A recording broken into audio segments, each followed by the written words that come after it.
Good morning guys. So magsindi na naman tayo ng Calandios oil guys. Ayan o, napakaganda ng apoy. So ito, saan natin, dandahan lang siya guys. Patak-patak lang. So yan, patak-patak lang siya guys. So yung apoy natin, napakaganda ng apoy guys. So bagay na ito guys.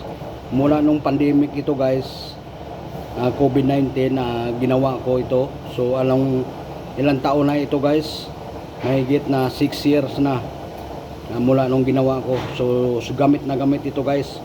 So tamang tama ito sa krisis ng krudo ngayon. Gamit na gamit ito, ginawa tayo talaga guys. Kung mayroon tayong ganito guys, oras na pandemic, oras na may kalamidad, magagamit natin tong Calandios oil. So ito ginawa ko lang na microwave sa, ginawa ko ng inassemble ko guys. Simento lang gamit natin, wala tayong welding. So paraan lang tayo guys, paano tayo makaginawa sa mahal ng gasol. So yan guys, ano pang hinantayin nyo guys, gumawa na kayo nito at bumili na. Marami sa Lazada na guys.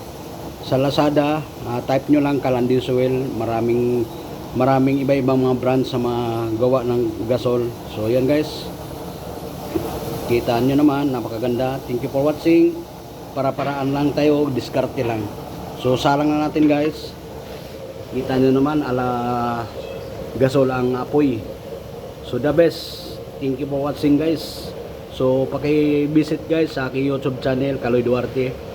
Sana wag nyong kalimutan guys, bago nyo wag nyong i-scroll, subscribe para updated kayo sa aking mga video.